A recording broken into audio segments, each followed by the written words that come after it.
ইহুদিদের red হাইফার sacrifice নিয়ে আমার করা ভিডিওটিতে বলেছিলাম যদি 15,000 লাইক ভিডিওতে আসে তাহলে এ সম্পর্কে বিস্তারিত আরেকটি ভিডিও করব। আর মজার বিষয় হলো আপনারা 15,000 লাইক একদিনের মধ্যেই করে ফেলেছেন। এর মানে এ বিষয় নিয়ে আপনাদের আগ্রহ বোঝা যাচ্ছে। ওয়েল, তো চলুন আর কথা না বাড়িয়ে আপনাদেরকে আরেকটি ভিডিও উপহার দেওয়া যাক। ইহুদিদের বাইবেল মানে তারা যেটিকে মুসা আলাইহিস সালামের তওরাত মনে করে, তার ৪র্থতম বই হল the book of numbers. Book of নাম্বারসের ১৯ নম্বর চ্যাপ্টারে অনেক ইন্টারেস্টিং একটা ঘটনা বর্ণনা আছে, কিন্তু আমি এখান থেকে আপনাদেরকে এই লাল বাছুর নিয়ে ঘটনা শোনাবো না, কেননা এর প্রকৃত সত্য ঘটনা এই বইতে নেই। যেটা আছে সেটা বিকৃত। তাহলে প্রশ্ন করতে পারেন আসল ঘটনা কোত্থেকে দেখাবো? এটা এমন একটা সোর্স যা কোনো মুসলমান অস্বীকার করতে পারবে না, কেননা এই ঘটনা আমাদের পবিত্র কোরআনেই রয়েছে।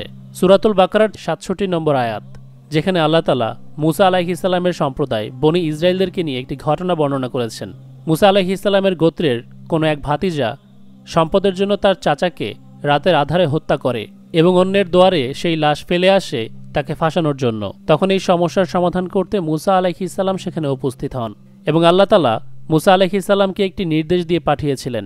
আল্লাহ তাআলা বলছেন, যখন মুসা স্বীয় সম্প্রদায়কে বললেন, আল্লাহ তোমাদের একটি গরু জবাই করতে বলেছেন, তারা বলল, তুমি কি আমাদের সাথে উপহাস করছো?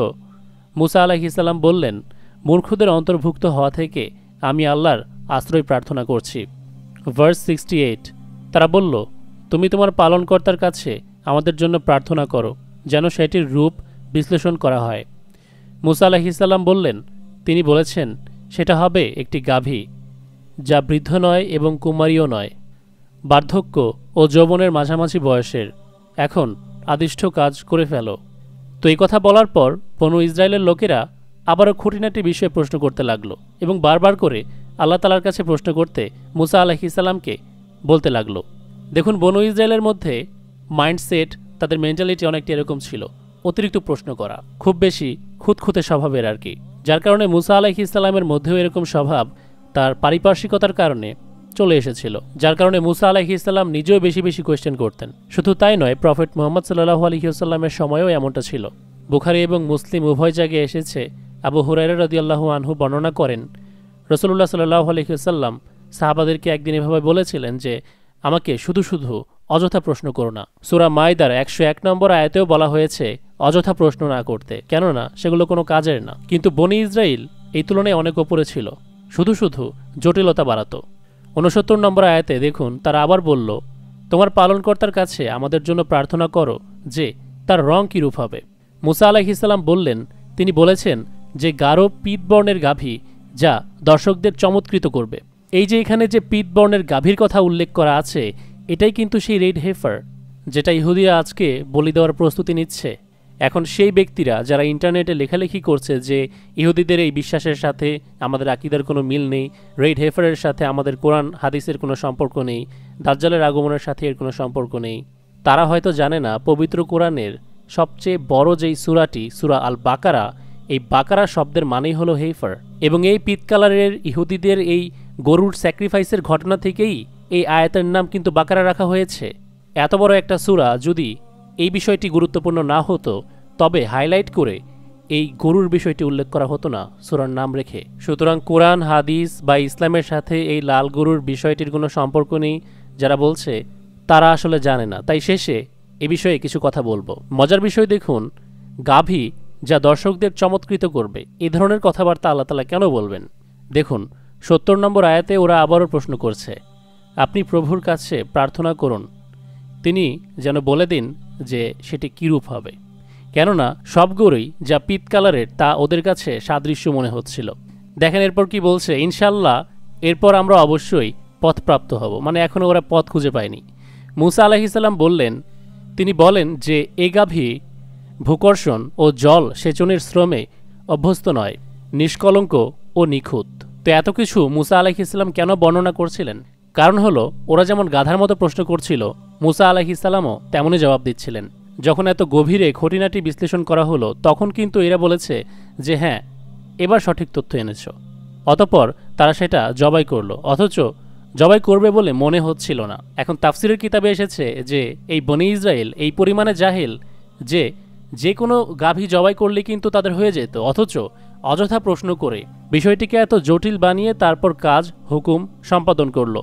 তো আল্লাহ তাআলা যে তাদের সাথে মশকরা করেছেন তাদের অতিরিক্ত প্রশ্নের কারণে, এটিকেই ওরা হুকুম হিসেবে মেনে দেখুন বুক অফ নাম্বারসে ওরা শুদ্ধতার জন্য ব্যবহার করছে এই পদ্ধতিকে। এখনো পর্যন্ত এত বছর ধরে এই জাহেলরা মেহনত করেছে, কষ্ট করেছে নিখুঁত লাল বাছুর খোঁজার জন্য, অথচ ওই ঘটনায় যে কারণে আল্লাহ তাআলা জবাই দিতে বলেছিলেন সেটা যে কোনো গরু দিয়ে হয়ে যেত। আল্লাহ তাআলা বলছেন ৭৩ নম্বর আয়াতে, অতঃপর আমি বললাম গরুর একটি খণ্ড দ্বারা মৃতকে আঘাত করো। এভাবে আল্লাহ মৃতকে জীবিত করেন এবং তোমাদের তার নিদর্শনসমূহ প্রদর্শন করেন, যাতে তোমরা চিন্তা করো। আল্লাহ তাআলা এমনটা কেন করেছিলেন? মৃতকে জীবিত করতে, যাতে সেই মৃত ব্যক্তি উঠে জীবিত হয়ে বলতে পারে যে তাকে কে হত্যা করেছিল, এবং চিহ্নিত করে দেওয়ার পর সে আবারও ইন্তেকাল করে বা মারা যায় যেমনভাবে তাকে মারা হয়েছিল। এবং তাদের মধ্যে যারা একে অপরকে অভিযুক্ত করছিল তাদের মধ্যে থেকে আসল খুনিকে বের করা হয়। অথচ এই জাহেলরা এখনও পর্যন্ত নিজেদের পরিশুদ্ধতার জন্য এই লাল গরুকে বলি দেওয়ার বিষয়টিতে বিশ্বাস করে। ওদের বিকৃত বর্ণনা দেখেন। প্রভু ইসরায়েলের লোকেদের ঈশ্বর যে শিক্ষা দিয়েছিলেন তার থেকেই আসছে এই বিধিগুলি। ইসরায়েলের লোকেদের বলো তারা যেন তোমাদের কাছে একটি নিখুঁত লাল গরু নিয়ে আসে। গরুটির শরীরে যেন অবশ্যই কোনো রকম আঘাতের চিহ্ন না থাকে, এবং অবশ্যই এখানেও বলা হয়েছে সে যেন কলঙ্কিত না থাকে, যেমনটা কোরআনে আমরা দেখেছি, এবং কোনো বাচ্চার জন্ম দেয়নি সেই গাভীটি, সে কোনো রকম চাষের কাজে ব্যবহার হয়নি, এরকম নাম্বারসের এই ভার্সনে হয়তো সেই কথা উল্লেখ নেই। তো এই গাভী দিয়ে পরবর্তীতে কি করতে বলেছে? সেই গরুটিকে যাজক ইলিয়াসরের কাছে দিয়ে দাও। ইলিয়াসর সেই গরুটিকে শিবিরের বাইরে নিয়ে যাবে এবং সেখানে এটি হত্যা করবে। তখন যাজক ইলিয়াসর কিছুটা রক্ত তার আঙুলে নিয়ে পবিত্র তাঁবুর দিকে 7 বার ছিটিয়ে দেবে। এরপর গোটা গরুটিকে তার সামনে পোড়ানো হবে। গরুটির চামড়া, মাংস, রক্ত এবং অস্ত্র সম্পূর্ণরূপে পোড়ানো হবে। এরপর যাজক একটি এরোস কাঠের কাঠি, একটি এসব এবং কিছু লাল সুতো নেবে। যেখানে গরুটি পুড়ছে সেই আগুনে ওইসব দ্রব্য সামগ্রী ছুঁড়ে দেবে। এরপর যাজক স্নান করবে এবং নিজের বস্ত্রদি জলে ধুয়ে ফেলবে। এরপর সে শিবিরে ফিরে আসতে পারবে। যাজক সন্ধ্যা পর্যন্ত অশুচি থাকবে, মানে অপবিত্র। যে ব্যক্তি গরুটি পুড়িয়েছে সেও স্নান করবে এবং নিজের বস্ত্রদি জলে ধুয়ে ফেলবে, সেও সন্ধ্যা পর্যন্ত অপবিত্র থাকবে। এরপর একজন সূচি ব্যক্তি সেই গরুর ছাই সংগ্রহ করবে। সে শিবিরের বাইরে পরিষ্কার জায়গায় সেই ছাই রাখবে। যখন লোকেরা সূচি হওয়ার জন্য এক বিশেষ অনুষ্ঠানের আয়োজন করবে সে সময় এই ছাই ব্যবহৃত হবে। কোনো ব্যক্তির পাপ দূরীকরণের কারণেও ছাই ব্যবহৃত হবে। যে ব্যক্তি গরুর ছাই সংগ্রহ করেছিল সে অবশ্যই তার বস্ত্র দিয়ে ধুয়ে ফেলবে। সে সন্ধ্যা পর্যন্ত অশুচি থাকবে। এই নিয়ম চিরকাল চলবে। ইসরায়েলের নাগরিকদের জন্য এই নিয়ম, এবং তোমাদের সঙ্গে যে বিদেশিরা বাস করছে তাদের জন্যেও একই নিয়ম বলবৎ থাকবে। যদি কোনো ব্যক্তি কোনো মৃতদেহ স্পর্শ করে তাহলে সে 7 দিন পর্যন্ত অপবিত্র থাকবে। সে অবশ্যই তৃতীয় দিন এবং পুনরায় 7ম দিনে বিশেষ জলে নিজেকে পরিষ্কার করবে। যদি সে তা না করে তাহলে সে অশুচিই থেকে যাবে, মানে অপবিত্র।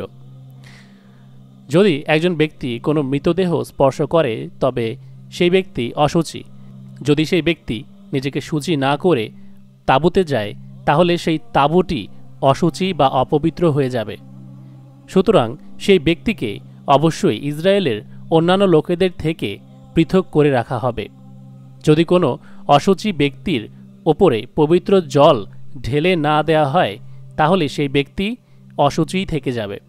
তো দেখুন, যেখানে তাঁবুতে ঢোকার কথা নিষেধ করা হচ্ছে, গোত্র থেকে আলাদা করতে বলছে, সেখানে তাদের পবিত্র টেম্পল উপাসনালয়ে কিভাবে ঢুকবে? এই জন্যই মূলত ওরা আগে নিজেদেরকে শুদ্ধ বা পবিত্র করে নেবে। তো আল্লাহ তাআলা কিন্তু ওদেরকে পবিত্র হওয়ার জন্য এই পদ্ধতি বলে দেন নাই, সেটি মূলত খুনিকে বের করার জন্য আল্লাহ তাআলা মোজেজা দেখিয়েছিলেন। আর এই জাহেলরা নিজেদেরকে শুদ্ধ করার জন্য গরু জবাই দিচ্ছে, তাও আবার এত বছর ধরে বসে বসে নিখুঁত গরু খুঁজে সময়ও ব্যয় করেছে। টেনশন করা তো পরের কথা, আগে এদেরকে নিয়ে কিছুক্ষণ হাসা উচিত। এখানেই ওদের এবং আমাদের মাঝে পার্থক্য চলে আসে। দেখেন ওরা নিজেদের ধর্মকে কতটা জটিল বানিয়েছে। নিজেদেরকে শুদ্ধ করতে এমন একটা গরু যে পারফেক্ট হবে, কোনো খুঁত থাকবে না, একটা লোমও অন্য রঙের থাকবে না, সম্পূর্ণ লাল হতে হবে, সেটি চাষের কাজে ব্যবহার হয়নি, কলঙ্কিনী নয়, তারপর সেটিকে পোড়াবে, ছাই দিয়ে পানির সাথে মিশিয়ে নিজেদেরকে পরিশুদ্ধ করবে, রক্ত ছেটাবে, তারপরে পবিত্র হবে না সন্ধ্যার আগ পর্যন্ত। বোঝেন অবস্থা। একটা মজার এক্সাম্পল দিই, আমাদের কিছু কবিরাজ আছে দেখবেন আমাদের বাংলাদেশে, আপনি ওদের কাছে গেলে কোনো চিকিৎসার জন্য ওরা বলবে আপনাকে 21 দিন পর্যন্ত এটা খেতে হবে, 40-41 দিন পর্যন্ত এই আমল পালন করতে হবে, তারপর 7 ঘাটের পানি এনে একসাথে মিলিয়ে 41 দিন বা 21 দিন আপনাকে গোসল করতে হবে। এসব জটিলতা ধরিয়ে দেয় যেন আপনি সেগুলো না করতে পারলে ওরা আপনাদের জন্য করে দেয় এবং টাকা খেতে পারে। এগুলো একই রকমের জাহেলিয়াত। ওরা এরকম নিয়ম বানাই তো স্বার্থ হাসিল এবং টাকা উপার্জন করতে। দেখবেন আল্লাহ তাআলা নিজেই বলেছেন এবং সরাসরি এটাই বলেছেন, আল্লাহ তাআলা আমাদের ধর্মকে সহজ করেছেন, কিন্তু আমাদের নফস কঠিন জটিল আদেশ ছাড়া সেটিকে সৃষ্টিকর্তার আদেশ মনেই করে না। সেজন্য আল্লাহ পরবর্তীতে বলছেন, তোমাদের কিছু লোক নিরক্ষর, তারা মিথ্যা আকাঙ্ক্ষা ছাড়া আল্লাহর গ্রন্থের কিছুই জানে না, তাদের কাছে কল্পনা ছাড়া কিছুই নেই। এমনভাবে কল্পনা জল্পনা করে, অতঃপর আল্লাহ তাআলার আদেশ সামনে আসলে সেটির সাথে ওদের কল্পনার ম্যাচিং না হলে সেটিকে মানতেই চায় না। সহজ ভাষায় বলা হলো, গাভী জবাই দাও, ওরা খুঁটিনাটি পেঁচিয়ে পেঁচিয়ে বিষয়টিকে জটিল করল। এরপর দেখুন আল্লাহ তাআলা বলছেন, অতএব তাদের জন্য আফসোস যারা নিজ হাতে গ্রন্থ লেখে এবং বলে এটা আল্লাহর পক্ষ থেকে অবতীর্ণ, যাতে এর বিনিময়ে সামান্য অর্থ গ্রহণ করতে পারে। শুধু ইহুদিরা কেন করে না এরকম আমাদের বাংলাদেশের কবিরাজ? তো এই যে নিজের হাতে গ্রন্থ লেখে, বুক অফ নাম্বারসের 19 নম্বর চ্যাপ্টারে আমরা দেখতে পেলাম যে আল্লাহ তাআলা হুকুম দিয়েছিলেন একরকম, ওরা নিজের মতো আরেকটা বানিয়ে সেটাকে হুকুম হিসেবে গ্রন্থ লিখে নিয়ে বসে আছে। তো এটাই হলো লাল গরুর ঘটনা, যা পবিত্র কোরআনেও এসেছে এবং খুবই গুরুত্বের সাথে সূরার নামকরণও এই ঘটনা থেকেই করা হয়েছে, যেন এখান থেকে আমরা শিক্ষা গ্রহণ করতে পারি এবং জাহেলদের চিনতে পারি। এই ইহুদি জাহেল ন্যাশনাল টিভিতে কি বক্তব্য দিচ্ছে শুনুন। But in a very short time, the whole world will see what is going to happen is that the Messiah will come and there'll be peace on earth. Everybody is going to be happy and you will be able to see and witness godliness on earth. And we're in the last moments right now. That's why the whole world is freaking out. Is because we believe that as a Jewish people, we all believe, every rabbi holds by the same thing, that the Messiah is right around the corner. And before that comes, the whole world is freaking out and the whole world is confused. The Jewish people are harbinger for truth in this world. We are supposed to be a light unto the nations. So are we concerned about it? It's not comfortable. No one wants to be in that position. But in a very short time, the whole world will see what is going to happen is that the Messiah will come and there'll be peace on earth. সে বারবার একটা কথাই বলছে যে বিশ্বের সকল rabbi হচ্ছে ইহুদিদের ধর্মগুরু, যে সকলেই একমত ঈসা ইবনে মারিয়াম বা তাদের মাসিহা খুব দ্রুতই আসবে। সে আসার জন্য অপেক্ষা করছে। এখন সবাই কনফিউজড, তবে সে চলে আসার পর পৃথিবীতে আলো ছড়িয়ে পড়বে, সমস্ত দেশে আলো ছড়িয়ে পড়বে এবং সারা পৃথিবীতে শান্তি আর শান্তি হবে। কারা বলছে এই কথা? শুনলে আসলেই হাসি পায়। যারা শান্তির ডেফিনেশন জানে না, ওরা নাকি শান্তি কায়েম করবে। এই রেড হেফার আজকে 29 তারিখে ওদের স্যাক্রিফাইস করার কথা। গত পর্বে বলেছিলাম যে ওরা স্যাক্রিফাইস করে ফেলেছে, কিন্তু এটা কিছু মানুষের সন্দেহ। এটা হতেও পারে আবার নাও হতে পারে, কারণ ইহুদিরা মিথ্যাবাদী। ওরা কখন কি করে সেটা কাউকে জানিয়ে করবে, ঢোল পিটিয়ে করবে, তেমনটা কিন্তু না। সুতরাং এটা যে কোনো সময় ঘটতে পারে। বলছিলাম আমাদের মধ্যেকার কিছু মানুষ যারা আকিদার ব্যবসায়ী আর কি, আকিদা শুদ্ধ করার ঠেকা যারা একাই নিয়ে রেখেছে, যারা ফিলিস্তিনের মুজাহিদ বাহিনীকে সমর্থন করে না, ইহুদিদের বিরুদ্ধে যুদ্ধ সমর্থন করে না, তারা লাগাতার বলে যাচ্ছে কোরআন হাদিসের সাথে রেড হেফার বা লাল গরুর কোনো সম্পর্ক নেই, যে আমি ভুল প্রমাণ করেছি। কোরআনে বাকারা বা রেড হাইফারকে হাইলাইট করা হয়েছে। আল্লাহ তাআলা ভবিষ্যৎ সম্পর্কে সব কিছুই জানেন, ভবিষ্যতে কি ঘটতে চলেছে, এই জাহেলরা কি করতে যাচ্ছে সে ব্যাপারেও আল্লাহ তাআলা অবগত, তাই আমাদেরকে ইন্ডিকেট করতেই পারেন। এখন কেউ এসে বলবে রেড হেইফারের সাথে দাজ্জালের কোনো সম্পর্ক নেই, হাদিসের মধ্যেকার দাজ্জাল সম্পৃক্ত ভবিষ্যৎবাণীগুলো পূরণ হবে, তারপর সে আসবে। লাল গরু জবাই বা থার্ড টেম্পল বানালেই তো দাজ্জাল চলে আসবে না।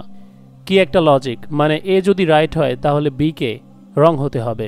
ফর এক্সাম্পল, গাজওয়াতুল হিন্দের কথা যে হাদিসে বলা হয়েছে সেখানে তো বাবরি মসজিদের কথা উল্লেখ করেনি। যেহেতু উল্লেখ করেনি, তাই সেখানে মসজিদ ভেঙে রাম মন্দির করলেও সেটা আমাদের জন্য কোনো সাইন হবে না। আমাদের জন্য কোনো হুমকি নয়, ওদের লজিক এরকমই। ইহুদি এবং খ্রিস্টানদের আকীদা ভ্রান্ত, আমরা মুসলিম হিসেবে তা ভালো করেই জানি, যেমনটা আমি আজকের ভিডিওতে ব্যাখ্যা করলাম। কয়েকদিন আগে একজন জিউজ রাবাই দাবি করেছিল যে সে দাজ্জালের সঙ্গে দেখা করেছে। সত্য মিথ্যা আমরা জানি না, বাট এসব বিষয়ে খবর আমাদের রাখা উচিত। কিছু রাবাই বিশ্বাস করে যে এই রেড হেফার স্যাক্রিফাইস করবে স্বয়ং দাজ্জাল নিজেই, কারণ দাজ্জাল আসার সময় তো দুনিয়াটা স্বাভাবিক রূপে থাকবে না, সেটা আমরা জানি। এর আগে ইমাম মাহদী আলাইহিস সালাম আসবেন, যুদ্ধ হবে যেমনটা এখন হচ্ছে। কিন্তু তাই বলে তাদের এই আকীদা ধরে তারা যে বড় কিছু করবে না বা এই আকীদার কারণে দাজ্জাল এসে হাজির হবে না, তাদের ভুল আকীদার জন্য দাজ্জাল আসতে পারে না, এটা সম্পূর্ণ বোকামি কথাবার্তা। তাদের এই ভুল আকীদা পোষণ করার জন্য ওরা যে ফিলিস্তিনে মুসলিমদেরকে মারছে, এটা তো আর মিথ্যা নয়। সুতরাং ওরা নিজেদের আকীদাকে ধরে আমাদেরকে মারতে আসুক, তার আগেই ওদেরকে আটকাতে হবে। যারা এই ধরনের কথা বলে ওরা আসলে চায় না ইহুদিদের বিরুদ্ধে যুদ্ধ হোক, এবং ওদের জন্যই আজকে আমাদের মুসলিম বিশ্বের এই অবস্থা। ভুল আকীদাকে কেন্দ্র করে ভুল টেম্পল তৈরি করবে আসল মসজিদকে গুড়িয়ে দিয়ে, এবং পাশাপাশি তাদের মিথ্যা মাসিহা সেই সাথেই চলে আসবে। তখনই পাশাপাশি আমাদের হাদিসে দাজ্জালের আগমনের পূর্বে যে সাইনগুলো বলা আছে সেগুলো প্রতিফলিত হতে দেখব, এবং ইতিমধ্যে দাজ্জালের আগমনের অসংখ্য সাইন আমরা দেখে ফেলেছি, আর বেশি কিছু বাকি নেই। রাসূলুল্লাহ সাল্লাল্লাহু আলাইহি ওয়াসাল্লাম বলেছেন দাজ্জালের কথা তখন উঠে যাবে, এবং সেটা হবে এই আকীদা ব্যবসায়ীদের জন্যই। গত এপিসোডে একদিনের মধ্যেই 15,000 লাইক হয়ে গিয়েছিল শুধুমাত্র আজকের ভিডিওটি পাওয়ার জন্য। তো আজকের ভিডিওটি যেহেতু আপনাদের জন্য সুন্দরভাবে গুছিয়ে উপস্থাপন করার চেষ্টা করেছি, তাই আজকের এই ভিডিওটি 20,000 অর্থাৎ 20,000 লাইক ডিজার্ভ করে বলে আমি মনে করি। আশা করি এটাও আপনাদের দ্বারা সম্ভব হবে। যদি দ্রুত হয়ে যায় তবে আরও একটি গুরুত্বপূর্ণ বিষয় নিয়ে চমৎকার একটি এপিসোড উপহার দেব আপনাদেরকে ইনশাআল্লাহ। সিক্রেট বিল্ডের অফিসিয়াল মার্চেন্ডাইজ কিনতে ফেসবুকে SR ফ্যাশন ওয়্যার নামক পেজে চলে যান। সেখানে গিয়ে নক করলেই আমাদের প্রোডাক্ট খুব সহজেই কিনতে পারবেন।